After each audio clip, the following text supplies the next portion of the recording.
Hi hello ನಮಸ್ಕಾರ. ನಾನು ನಿಮ್ಮ ಪ್ರೀತಿಯ Gurukiran.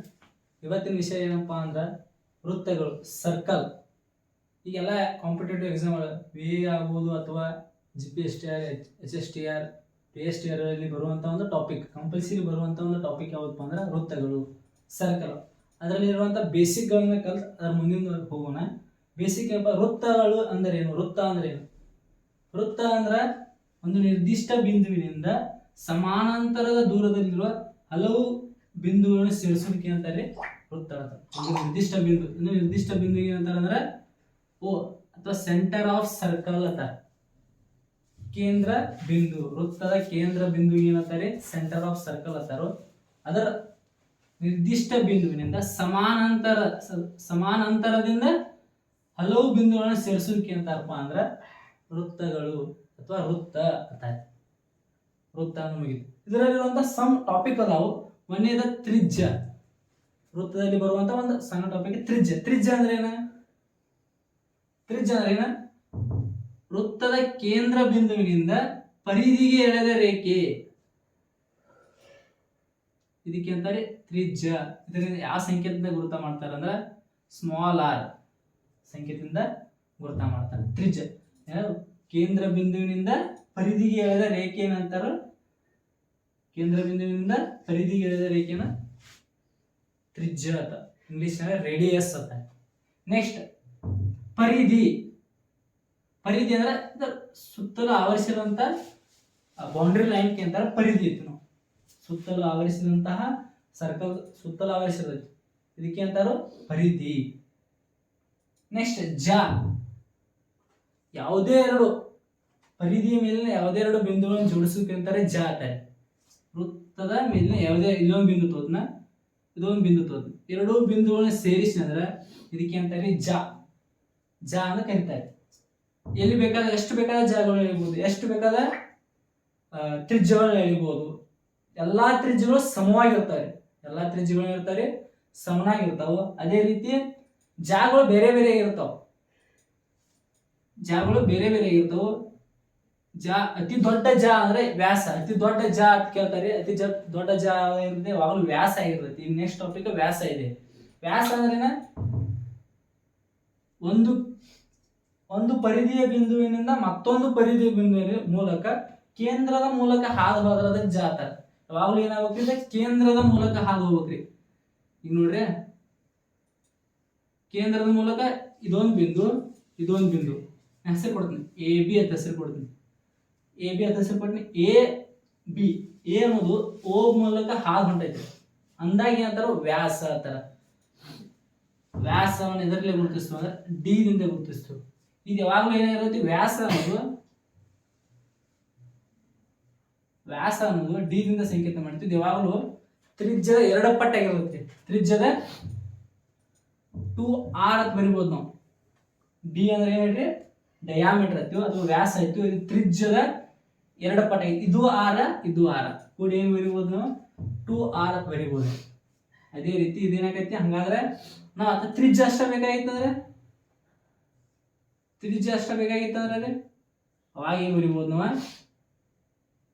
d divided by 2 equal to r ಅಂತ ಬರೀಬಹುದು. r ಅಲ್ಲೇ ಇಟ್ಟನ್ರಿ, ಇದು 2 ಡಿವೈಡ್ ಬರ್ತಾರೆ. r ಏನಿರುತ್ತೆ? ತ್ರಿಜ್ಯ ಯಾವಾಗಲೂ ಏನಾಗಿರುತ್ತೆ ಅಂದ್ರೆ ರೇಡಿಯಸ್ ಅರ್ಧ ಆಗಿರುತ್ತೆ, ಅಥವಾ ವ್ಯಾಸದ ಅರ್ಧ ಏನಾಗಿರುತ್ತೆ ಅಂದ್ರೆ ತ್ರಿಜ್ಯ ಆಗಿರ್ತೈತಿ. ಅದೇ ರೀತಿ ನೋಡ್ರಿ, ಇಲ್ಲೇ ನಾ ಎಲ್ಲ ಹೆಸರು ಕೊಡ್ತೀನಿ. ಈಗ ಎ ಬಿ ಅಂತ ಹೆಸರು ಕೊಟ್ಟಾರ. ನೆಕ್ಸ್ಟ್ ಸಿ ಡಿ ಹೆಸರು ನೋಡಿ. ತ್ರಿಜ್ಯ ಇಲ್ಲಿ ಯಾವ ತ್ರಿಜ್ಯ ಈ ವೃತ್ತದಲ್ಲಿ ಬರುವಂತ ತ್ರಿಜ್ಯಗಳನ್ನು ಗುರುತ ಮಾಡೋಣ ನಾವು. ತ್ರಿಜ್ಯ ನೋಡ್ರಿ, ಇಲ್ಲಿ O centre of circle O A ಅನ್ನೋ ಒಂದು ತ್ರಿಜ್ಯ ರೀ. ಓ ಎ ಅನ್ನೋದು ಒಂದು ತ್ರಿಜ್ಯ. ನೆಕ್ಸ್ಟ್ ಓ ಬಿ ಅಥವಾ ಬಿ ಓ ಎರಡು ಅಂದರೆ ಓ ಬಿ ಅನ್ನೋದು ಒಂದು ತ್ರಿಜ್ಯ ರೀ. ಅದೇ ರೀತಿ ನೋಡ್ರಿ ಪರಿಧಿ ಅಂದ್ರೆ ವೃತ್ತದ ಸುತ್ತಳತೆ ಅಥವಾ ವೃತ್ತದಲ್ಲಿರುವಂತ ಎಷ್ಟು ಅಳತೆಯ ಹೊಂದೈತಿ ವೃತ್ತ, ಎಷ್ಟು ದೊಡ್ಡದೈತಿ, ಅಥವಾ ಅದರ ಬೌಂಡ್ರಿ ಲೈನ್, ಅದಕ್ಕೆ ಪರಿಧಿ ಅಂತಾರೆ. ನೆಕ್ಸ್ಟ್ ಜ. ಇಲ್ಲಿ ಬರುವಂತ ಜ ಯಾವ್ದ್ರಿ? ಸಿ ಡಿ ನೋಡ್ರಿ. ಸಿ ಡಿ ಒಂದು ಜ. ಮತ್ತೊಂದು ಯಾವ ಜ ಬರ್ತೈತ್ರಿ? ಅತಿ ದೊಡ್ಡ ಜ. ವೃತ್ತದ ಅತಿ ದೊಡ್ಡ ಜ ಯಾವಾಗಲೂ ಏನಾಗಿರುತ್ತಪ್ಪ ಅಂದ್ರ ವ್ಯಾಸ ಆಗಿರುತ್ತೆ. ಅದ್ರ ವ್ಯಾಸ ಯಾವ್ದ? ಎ ಬಿ ಅನ್ನೋದು ವ್ಯಾಸ ರೀ. ಹಂಗಾದ್ರೆ ಅದು ಒಂದು ಜಾನ, ಅತಿ ದೊಡ್ಡ ಜ. ಎ ಬಿ ಅನ್ನೋದು ವ್ಯಾಸ ರೀ, ಅತಿ ದೊಡ್ಡ ಜ ಬರಿಬಹುದು ನಾವು. ನೆಕ್ಸ್ಟ್ ವ್ಯಾಸ ಅಂದ್ರೆ ಡಿ ಸಂಕೇತದಿಂದ ಗುರ್ತ ಮಾಡ್ತೀವಿ. ಇಲ್ಲಿ ವ್ಯಾಸ ಐತ್ರಿ, ಇದೇ ಹೇಳಿದಂಗ ಎ ಬಿ ಅನ್ನೋದೊಂದು ವ್ಯಾಸ ಆಗೈತಿ. ಹೌದ್ರೆ ಇನ್ನೊಂದು ಇಂಪಾರ್ಟೆಂಟ್ ಫಾರ್ಮುಲಾ ಬರುತ್ತೆ. ಇಲ್ಲಿ 2 ಇಂಪಾರ್ಟೆಂಟ್ ಫಾರ್ಮುಲಾಗಳು ಬರ್ತಾರೆ. ಆ ಫಾರ್ಮುಲಾ ಪ್ರತಿ ಎಕ್ಸಾಮ್ದಾಗ ಕೇಳಿರ್ತಾರೆ. ವಿಲೇಜ್ ಅಕೌಂಟ್ ಆಗಿರ್ಬೋದು, ಅಥವಾ ಈಗ ಬರುವಂತ GPSTR, HSTR, PSTR ಅಲ್ಲಿ ಬರುವಂತ ವೃತ್ತಗಳ ಫಾರ್ಮುಲಾ ಮೇಲೆ ಒಂದು ಕ್ವಶನ್ ಇರ್ತದೆ. ಆ ಫಾರ್ಮುಲಾ ಅಂದ್ರೆ ವೃತ್ತದ ಸುತ್ತಳತೆ, ಸರ್ಕಂಫರೆನ್ಸ್ ಆಫ್ ಸರ್ಕಲ್, ವೃತ್ತದ ಸುತ್ತಳತೆ ಈಕ್ವಲ್ ಟು 2πr. ಈ ಸೂತ್ರದ ಮೂಲಕ ನಾವು ಕಂಡುಹಿಡಬೇಕು. 2π ಅನ್ನೋದು ಒಂದು ಕಾನ್ಸ್ಟಂಟ್ ಬೆಲೆ, 22/7 ಅಥವಾ 3.142. r ಅಂದ್ರೆ ರೇಡಿಯಸ್ ಅಥವಾ ನೋನ್ ಸುತ್ತ. ಇದರ ಫಾರ್ಮುಲಾ ಬರೀಬಹುದು ನಾವು. ಈ 2r ಅಂದ್ರೆ ನಮ್ಗೆ ಗೊತ್ತಿಲ್ಲ ಡಿ ಅಂತ ಹೇಳಿ, ಅದ್ರ ಬದಲು ಏನ್ ಬರೀಬಹುದು, πd ಅಂತ ಬರೀಬಹುದು. ಸರ್ಕಂಫರೆನ್ಸ್ ನ ಸಿ ಸಂಕೇತದಿಂದ ಗುರ್ತ ಮಾಡ್ತಾರೆ. ಇದು ಫಾರ್ಮುಲಾ ಕರೆಕ್ಟಾ ಅಥವಾ ಇದು ಫಾರ್ಮುಲಾ ಕರೆಕ್ಟಾ ರೀ? ಗೊತ್ತಾದ್ರಿ? ವೃತ್ತದ ಸುತ್ತಳತೆ, ಸುತ್ತಲೂ ಇರುವಂತ ಜಾಗ ಎಷ್ಟೈತಿ, ಅಳತೆ ಎಷ್ಟು ಹೊಂದೈತಿ ವೃತ್ತ ಅಂತ ಚೆಕ್ ಮಾಡಕ್ ಈ ಫಾರ್ಮುಲಾ ಯೂಸ್ ಮಾಡ್ತಾರೆ. ನೆಕ್ಸ್ಟ್ ಏರಿಯಾ ಆಫ್ ಸರ್ಕಲ್, ಒಳಗಿರುವಂತ ಜಾಗ, ಈ ಒಳಗೆ ಎಷ್ಟು ಸ್ಪೇಸ್ ಐತಿ ಅಂತ. ಏರಿಯಾ ಆಫ್ ಸರ್ಕಲ್ ವೃತ್ತದ ವಿಸ್ತೀರ್ಣ,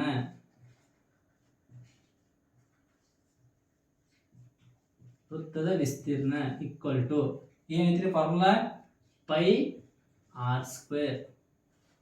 r ಅಂದ್ರೆ ರೇಡಿಯಸ್, π ಅಂದ್ರೆ 22/7. ಈ ಫಾರ್ಮುಲಾ ಯೂಸ್ ಮಾಡ್ಕೊಂಡು ಹಲವು ಕ್ವಶನ್ಸ್ ಗಳಿದಾವೆ, ಅವನು ಬಿಡಿಸೋನು. ಕಳೆದ ಕ್ವಶನ್ ಪೇಪರ್ ಅಲ್ಲಿ ಕೇಳಿರೋಂಥ ಕ್ವಶನ್ ಗಳನ್ನ ಬಿಡಿಸೋನು, ನಿಮ್ಗೆ ಐಡಿಯಾ ಬರ್ತೈತಿ. ನೋಡ್ರಿ, ಈ ಕ್ವಶನ್ ಹಳೆಯ ಪ್ರಶ್ನೆ ಪತ್ರಿಕೆಯಲ್ಲಿ ಕೇಳಿದಂತ ಕ್ವಶನ್. ಒಂದು ಚಕ್ರದ ವ್ಯಾಸ 14 ಸೆಂಟಿಮೀಟರ್ ಆಗಿದೆ. ಅದು 100 ಸುತ್ತುಗಳನ್ನು ಸುತ್ತಿದಾಗ ಕ್ರಮಿಸಿದ ದೂರ ಕಂಡು ಹಿಡಿಯಿರಿ ಅಂತ ಕ್ವಶನ್ ಐತ್ರಿ. ನೋಡ್ರಿ, ಒಂದ್ ಚಕ್ರ ಎತ್ತಿಕೊಂಡು ಈ ಚಕ್ರದ ವ್ಯಾಸ ಕೊಟ್ಟನ್ರಿ, ವ್ಯಾಸ ಡಿ ಕೊಟ್ಟನ್ರಿ. ಎಷ್ಟು ಕೊಟ್ಟನ್? D 14 centimetre. 14 centimetre. D 14 centimetre ಆಗೈತೆ ಅಂದ್ರೆ ರೇಡಿಯಸ್ ಎಷ್ಟಾಗಿರ್ತೈತ್ರಿ? ಡಿ ಡಿವೈಡೆಡ್ ಬೈ 2 ಆಗಿರ್ತೈತ್ರಿ. ಹಂಗಾದ್ರೆ ಎಷ್ಟಾದ್ರಿ? 7 ಸೆಂಟಿಮೀಟರ್. ನಮ್ಗೆ ಕೊಟ್ಟಂತ ಸಂಗತಿಗಳು ಫಸ್ಟ್ ಬರ್ಪ ಆಗಿದೆ. ಅದು 100 ಸುತ್ತುಗಳನ್ನು ಸುತ್ತಾದತ್ರಿ. ಒಂದು ಸುತ್ತಲ್ಲ, 2 ಸುತ್ತಲ್ಲ, 100 ಸುತ್ತ ಆದ್ಮೇಲೆ ಅದೆಷ್ಟು ದೂರ ಕ್ರಮಿಸ್ತು. ಹಂಗಾದ್ರೆ ಈ ಒಂದು ವೃತ್ತದ ಪರಿಧಿಯನ್ನು ಕಂಡುಹಿಡ್ಕೊಂತೀವಿ ಅಂದ್ರೆ ನಾವು ಒಂದು ಸುತ್ತ ಸಿಗ್ತೈತಿ ನಮಗೆ. ಒಂದು ಸುತ್ತ ಅಂದ್ರೆ ಎಷ್ಟು ದೂರ ಹೋಗೈತಿ ಅದನ್ನ ಬಿಚ್ಚಿದ ಅಂದ್ರೆ ಅಳತೆ ಸಿಕ್ಬಿಡ್ತೈತಿ ನಮಗೆ. ಈಗ ನೋಡಾಕ ವೃತ್ತ ಐತ್ರಿ, ಅದ ಈ ಸರ್ಕಲ್ ಐತ್ರಿ. ಈ ಸರ್ಕಲ್ ನ ಈ ರೀತಿ ಕಟ್ ಮಾಡಿ ಹಿಂಗ್ ಬಿಚ್ಚಿದ ಅಂದ್ರೆ ಉದ್ದ ಸಿಗ್ತೈತ್ರಿ. ಒಂದ್ ಸುತ್ತದ ಉದ್ದ ಸಿಕ್ತು. ಒಂದ್ ಸುತ್ತದ ಉದ್ದ ಸಿಕ್ತಂದ್ರೆ 100 ಸುತ್ತದ ಬೇಕಾದ್ರೆ 100ರಲ್ಲೇ ಗುಣಿಸಿದ್ರೆ ನಮ್ಗೆ ಆನ್ಸರ್ ದೊಡ್ಡ ಬರ್ತೈತ್ರಿ. ಹಂಗಾದ್ರೆ ಫಸ್ಟ್ ಪೈಲಿಗೆ ನಾವು ವೃತ್ತದ ಸುತ್ತಳತೆ ಕಂಡುಹಿಡಿದ್ರಿ. ವೃತ್ತದ ಸುತ್ತಳತೆ ಅಥವಾ ಚಕ್ರದ ಸುತ್ತಳತೆ. ಚಕ್ರದ ಸುತ್ತಳತೆ ಅಂದ್ರೆ ನಾವು ಚಕ್ರದ ಸುತ್ತಳತೆ, ಚಕ್ರದ ಸುತ್ತಳತೆ ಸಿ ಈಕ್ವಲ್ ಟು ಏನ್ರಿ? 2πr. ಅಂದ್ರೆ 2 ಆಸ್ ಇಟ್ ಇಸ್ ಬರೀತೀವಿ. ಪೈ ಅಂದ್ರೆ ನಮ್ಗೆ ಬೆಲೆ ಗೊತ್ತೈತಿ 22/7. r ಅಂದ್ರೆ 7 ಸೆಂಟಿಮೀಟರ್. ರೇಡಿಯಸ್ ಕಂಡು ನಾವು ವ್ಯಾಸ ಪಟ್ಟಣ ಅದನ್ನ ಕನ್ವರ್ಟ್ ಮಾಡಿ ರೇಡಿಯಸ್ ಮಾಡ್ಕೊಂಡಿದ್ವಿ. ಈ 7 ಕ್ಯಾನ್ಸಲ್ ಆತ್ರಿ. ಎಷ್ಟು ಬತ್ರಿ? 22 ಆಗಲಿ 44 ಸೆಂಟಿಮೀಟರ್ ರೀ. ಏನ ಒಂದು ಚಕ್ರ ಒಂದು ಸುತ್ತ ಹೋತಾರ 44 ಸೆಂಟಿಮೀಟರ್. ಹಂಗಾದ್ರೆ 100 ಸುತ್ತ ಆತಂದ್ರ ಹಂಗಾದ್ರೆ ಅದಕ್ಕೆ ಏನ್ ಮಾಡುವು? 100 ಸುತ್ತುಗಳು, 100 ಸುತ್ತುಗಳು ಆದ್ರ ಎಷ್ಟು ಆಕೈತ್ರಿ? ಹಂಗಾದ್ರೆ ಏನ್ ಮಾಡ್ಬೇಕು? 44 ಇಂಟು 100 ಸುತ್ತು ಮಾಡ್ರ ಆಟೋಮೆಟಿಕ್ಲಿ ಎಷ್ಟು ಸಿಗೈತ್ರಿ? 4400 ಸಿಕ್ತ್ರಿ. 4400 ಅಂದ್ರೆ 4 ಸೆಂಟಿಮೀಟರ್ ಇದೆ. 100 ಸುತ್ತುಗಳಂದ್ರೆ ಎಷ್ಟಾತ್ರಿ? 4000. 100 ಸುತ್ತ ಆದ್ಮೇಲೆ ಎಷ್ಟು ದೂರ ಹೋಗೈತೆ ಅಂದ್ರೆ 4400 ಸೆಂಟಿಮೀಟರ್ ಅಷ್ಟ ದೂರ ಕ್ರಮಿಸ್ತೈತಿ. ಈ ರೀತಿಯಾದ ಕ್ವಶನ್ಗಳು ಬರ್ತಿರ್ತಾರೆ. ಅದೇ ರೀತಿ ಇನ್ನೊಂದು ಕ್ವಶನ್ ನೋಡ್ರಿ. ಒಂದು ವೃತ್ತದ ಪರಿಧಿ 154 ಸೆಂಟಿಮೀಟರ್ ಆದರೆ ಅದರ ವಿಸ್ತೀರ್ಣ ಕಂಡು ಹಿಡಿಯಿರಿ ಅಂತ ಹೇಳ್ಯಾರ. ಇಲ್ಲೇ ಕೊಟ್ಟಾರೆ ಪರಿಧಿ ಕೊಟ್ಟಾರ. ಅಂದ್ರೆ ಸುತ್ತುವರಿಯುವಂತ ಅಳತೆಯನ್ನ ಪರಿಧಿ ಐತಿ. ನಾವು ಆ ಪರಿಧಿಯ ಅಳತೆ ಎಷ್ಟಾಗಿತ್ತು ಅಂದ್ರೆ ಒಂದು ವೃತ್ತದ ಪರಿಧಿ ಅಳತೆ 154 ಐತಿ. ಅದನ್ನ ಸಿ ತೋಲ್ರಿ. Circumference of circle 154 centimetre ಕೊಟ್ಬಿಟ್ಟಾನ್ರಿ.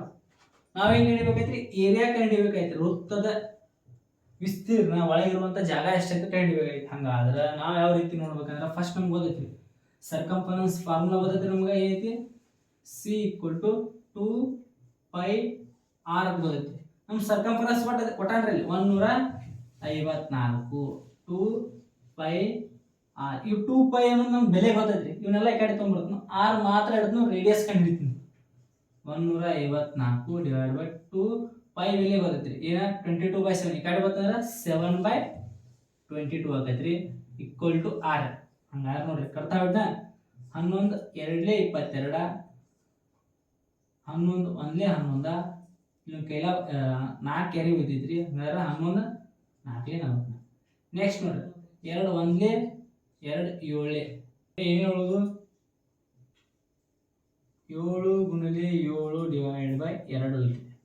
ಹಂಗಾರೆ ಆರ್ ಬೆಲೆ ಎಷ್ಟಾತ್ರಿ 49 ಡಿವೈಡ್ ಬೈ 2 ಆತ ಆರ್ ಬೆಲೆ. ಅಂದ್ರೆ ಆರ್ ಅಂದ್ರೆ ರೇಡಿಯಸ್ ಎಷ್ಟು ಬರ್ತೈತಿ 49 ಡಿವೈಡ್ ಬೈ 2 ಬರ್ತದೆ. ಹಂಗಾದ್ರೆ ನೆಕ್ಸ್ಟ್ ನಮ್ಗೆ ಏನ್ ಬೇಕಾಗೈತ್ರಿ ವೃತ್ತದ ವಿಸ್ತೀರ್ಣ ಕಂಡು ಅಂದ. ವೃತ್ತದ ವಿಸ್ತೀರ್ಣ ಫಾರ್ಮುಲಾ ಐತಿ ನಮ್ಮ ಕಡೆ. ವೃತ್ತದ ವಿಸ್ತೀರ್ಣ ಐತ್ರಿ area of circle is πr². Pi ಬೆಲೆ ಗೊತ್ತೈತ್ರಿ 22/7 ಇಂಟು ಆರ್ ಅದ್ರ ಕಂಡಿದ್ದೀವಿ 49 divide by 2 into 49 divide by 2 ಹಚ್ಕೋತನ್ರಿ 7 1 7 7 49. ನೆಕ್ಸ್ಟ್ 2 1 2 11 ಹೋತ್ರಿ. ನೆಕ್ಸ್ಟ್ ಏನು ಉಳಿತ್ರಿ 11 7 77 ಗುಣಿಲೆ 49 ಡಿವೈಡ್ ಬೈ 2. ಇದನ್ನ ಸಾಲ್ವ್ ಮಾಡ್ಬೇಕು ನಾವು. ಫಸ್ಟ್ ಏನು ಮಾಡ್ರಿ ಇದನ್ನ ಗುಣಿಸೋಣ. 77 ಇಂಟು 49 ಮಾಡಿದ್ರೆ ಎಷ್ಟು ಬರುತ್ತ್ರಿ 77 ಗುಣಿಲೆ 49 ಡಿವೈಡ್ ಬೈ 2 ಐತ್ರಿ. 77 ಗುಣಿಲೆ 49 ಗುಣಿಸ್ರಿ ಮಲ್ಟಿಪ್ಲೈ ಮಾಡ್ರೆ ಏನು ಬರುತ್ತೆ ನಮ್ಮ ಆನ್ಸರ್ 3773 ಬರುತ್ತೆ. 3773 ಡಿವೈಡ್ ಬೈ 2 ಮಾಡ್ರಿ. ಈಗ ಡಿವೈಡ್ ಬೈ 2 ಮಾಡ್ರೆ ಎಷ್ಟು ಬರುತ್ತೆ ನಮ್ಗೆ ಡಿವೈಡ್ ಬೈ 2 ಮಾಡ್ರೆ 1886.3 ಸೆಂಟಿಮೀಟರ್ ಸ್ಕ್ವೇರ್ ಅಂತ ಹೇಳಿ ನಮಗೆ ಬರುತ್ತೆ ಆನ್ಸರ್ ಬರ್ತೈತಿ. ಈ ತರ ವಿಡಿಯೋಗಳು ಇಷ್ಟ ಆದ್ರೆ ಲೈಕ್ ಮಾಡ್ರಿ, ಶೇರ್ ಮಾಡ್ರಿ, ಕಮೆಂಟ್ ಮಾಡ್ರಿ. ಅದೇ ರೀತಿ ನಮ್ಮ ಯೂಟ್ಯೂಬ್ ಚಾನಲ್ನ ಸಬ್ಸ್ಕ್ರೈಬ್ ಮಾಡ್ರಿ.